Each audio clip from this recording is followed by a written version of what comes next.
Welcome to Home Buying Made Easy. I am Michael, and this is Joshua. He is my pipeline manager, and on our team, along with some other people on our team, we also have Rachel here, who is going to be not AI.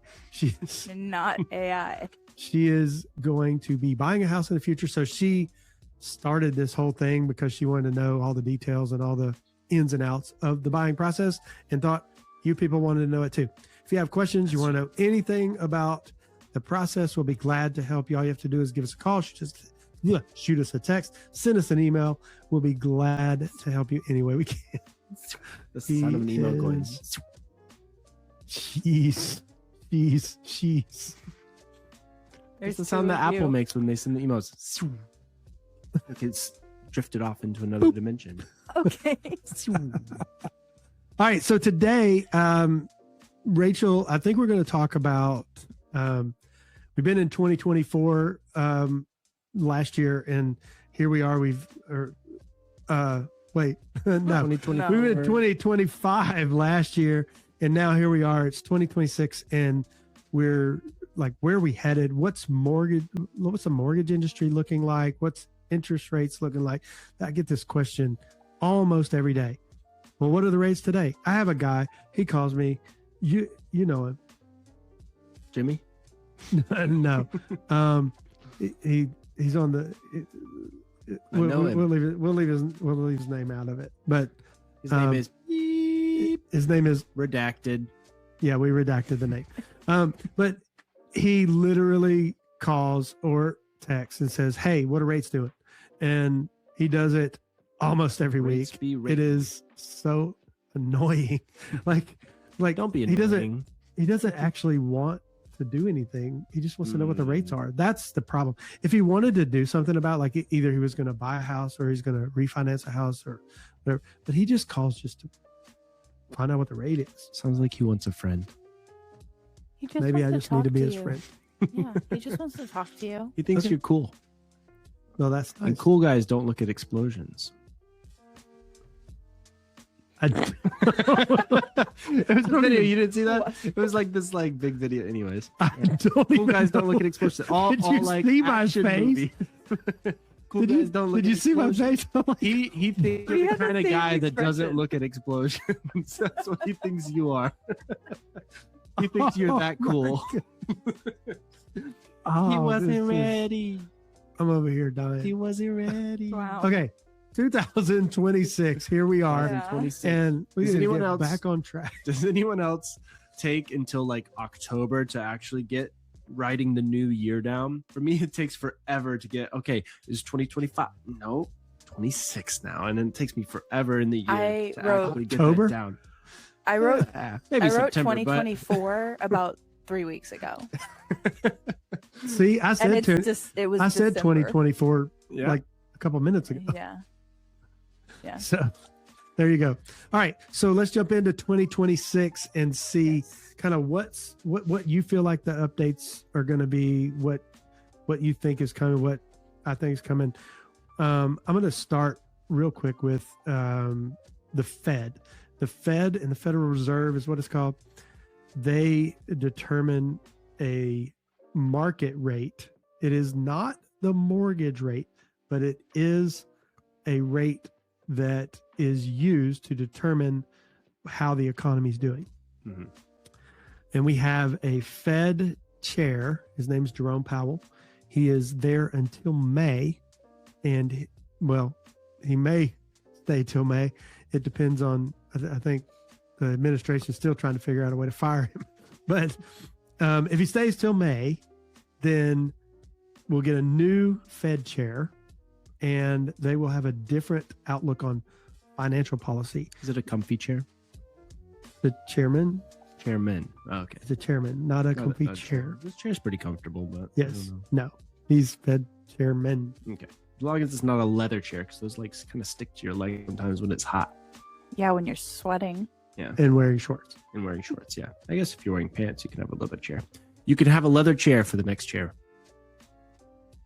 You heard it here first. I don't even know. All right, what Jerome we're doing. Powell is the current Jerome chairman. Powell is a and- current chair. We're going to get a new Fed chair. We don't know who that Fed Could be chairman leather. is Could be going to leather. be. The Fed chairman. I'm going to use that now. Fed chairman is going to be right. Like we'll find out in May. But that will change financial policy and most likely change interest rates. As it changes interest rates, that it will likely bring them down because the current administration feels like they are too high. Is this good That's good. or bad? I think it's good.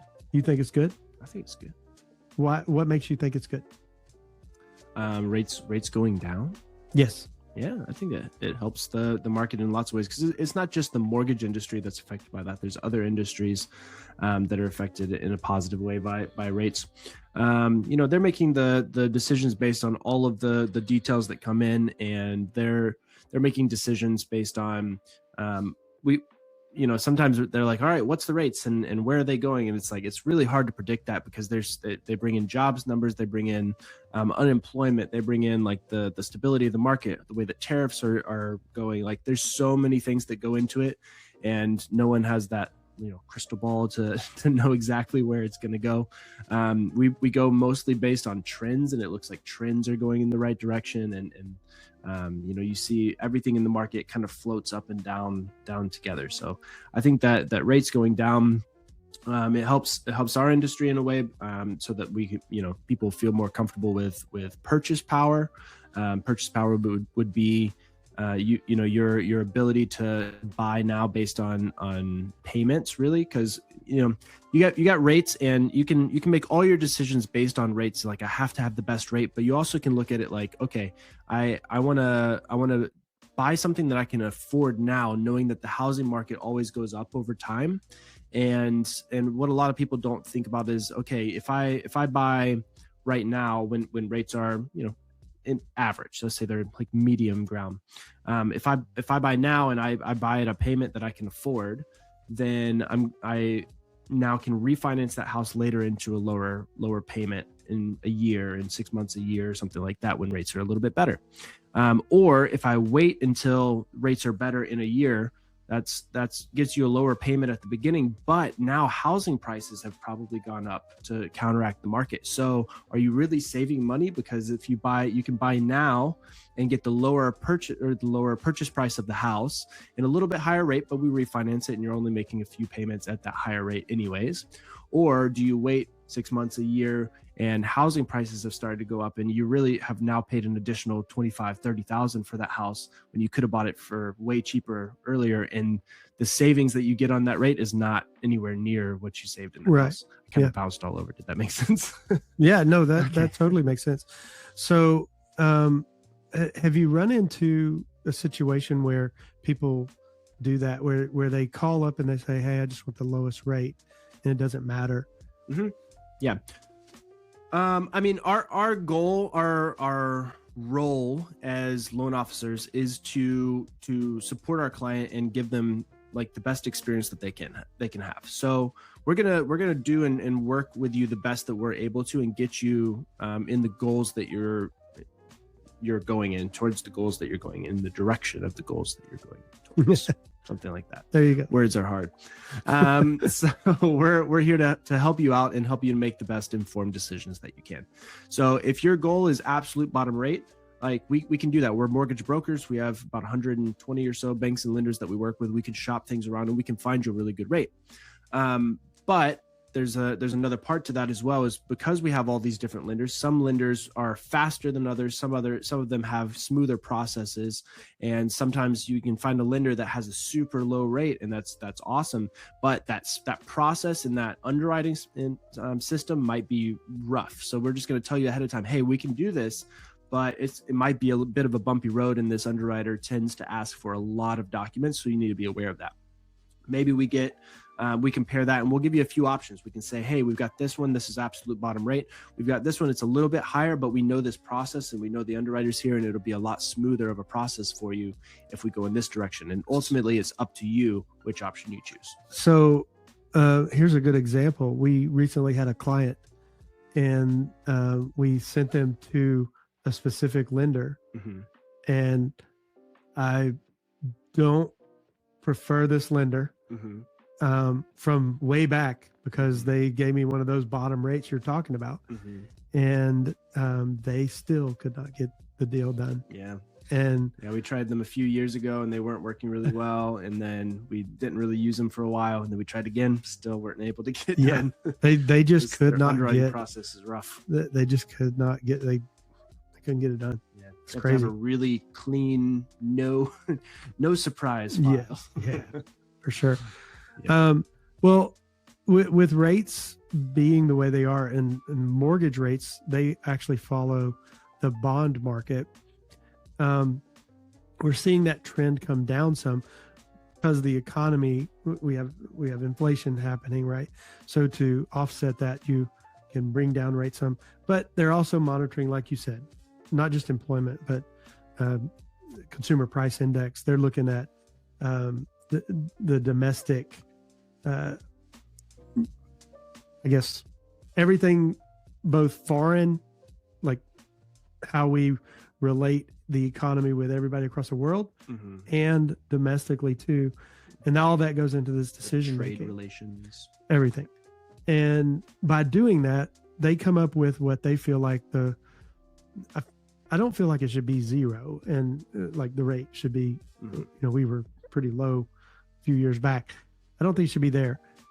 And they hover with an average, and then whatever that average is, that's an average that goes from bank to bank. So the best way to describe that is one bank, the FDIC insurance, they require a bank to hold so much in assets in their actual bank at all times. They can lend money out, but they have to have so much in the bank.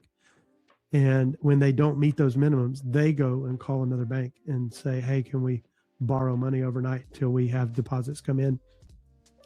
And so that bank will lend them the money. And that's the federal funds rate. They're borrowing money from each other. That's how the banks do it.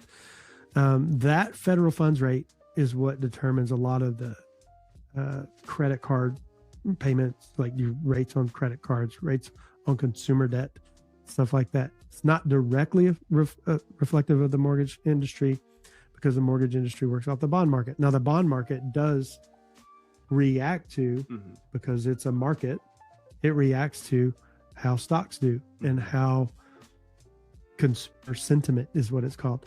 Like, how do you feel about going to the store and buying groceries? Like, I don't think I want to. Okay, well, if you don't check want with Jerry and see how we're doing. No, Jerry, how are you feeling about the egg prices right now?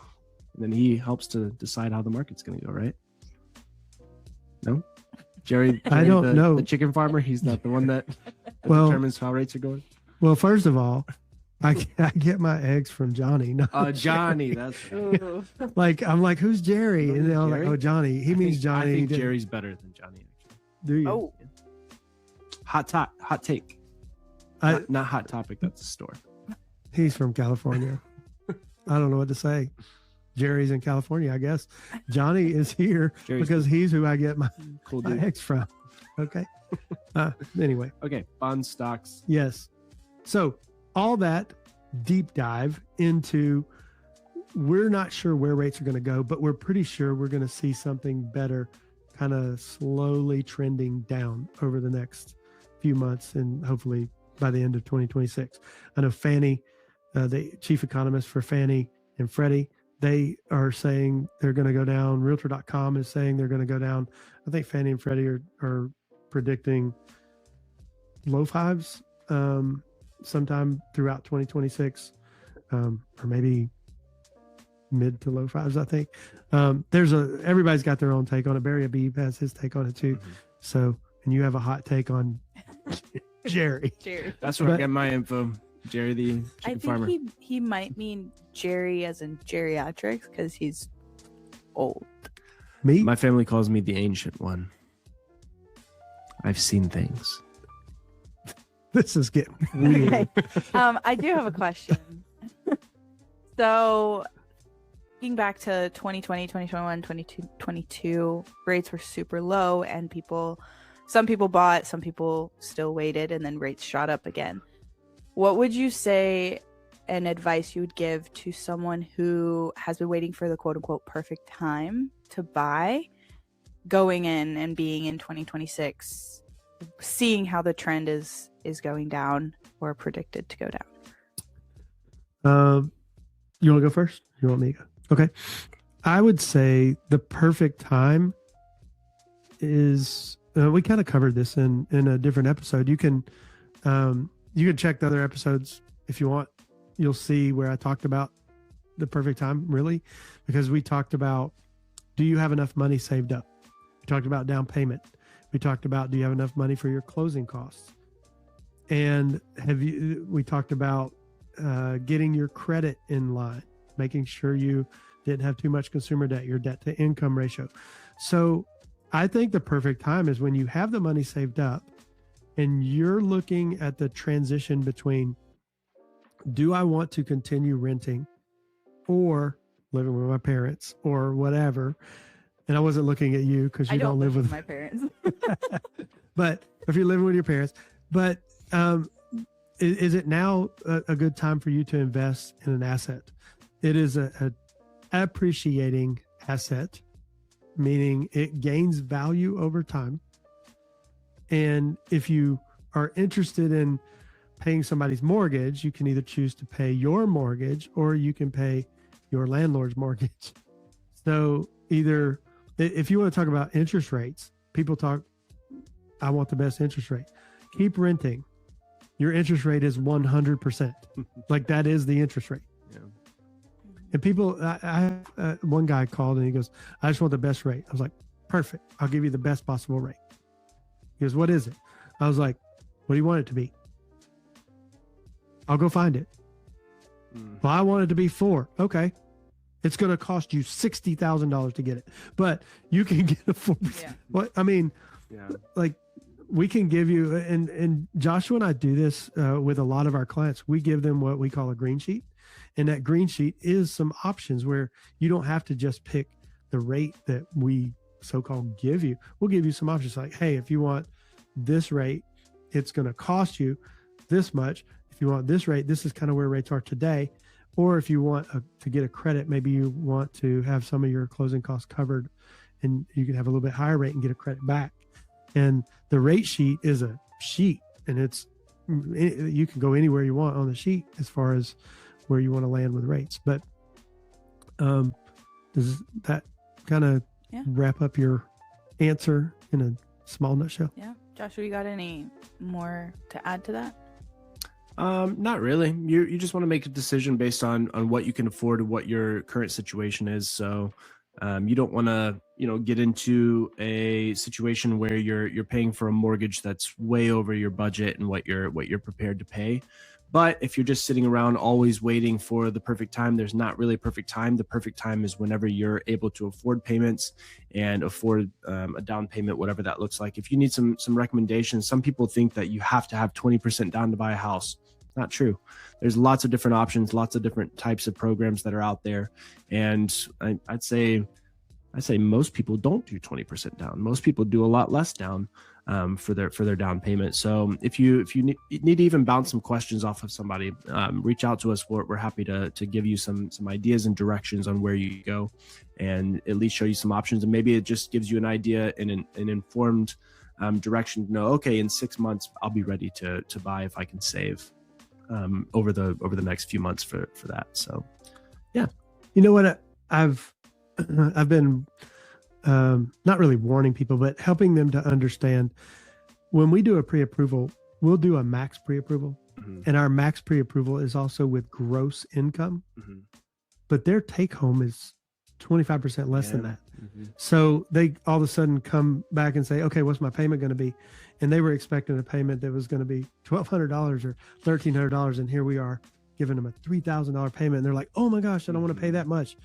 And so you need to be careful when you're talking with a loan officer. Make sure that you find out what the payments are going to be, not just what the interest rate's going to be, because it may be more than you want to pay. And we hate payment shock is what it's called. Mm-hmm. We hate that when somebody gets payment shock. So we want to make sure we're upfront. So our team always makes sure, let's let's share what the rates are, but let's also talk about, okay, if you're at this price, you're going to have a payment. And I mean, it's just, I had one lady, she was like, well, that's just too much.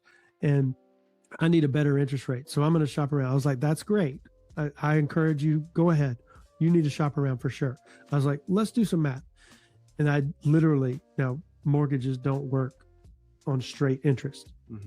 I literally took the amount of the mortgage and I divided it by 360 payments, no interest. And I shared that number with her.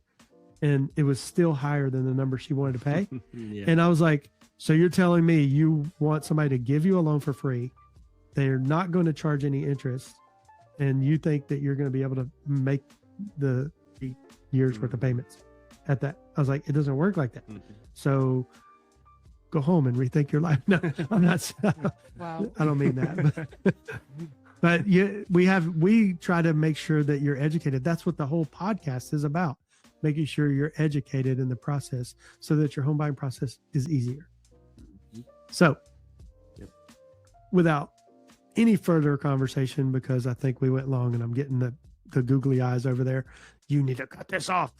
We are going to end this podcast right now. Did you have another question? Did you have another question? No, Okay. but that whole thing was rude. It wasn't rude. All right. I am Michael and he is, I am me. I am Joshua. and that's googly eye. Rachel, the AI over there. You should have googly We'll eyes see you. like roll around. We'll see you next episode.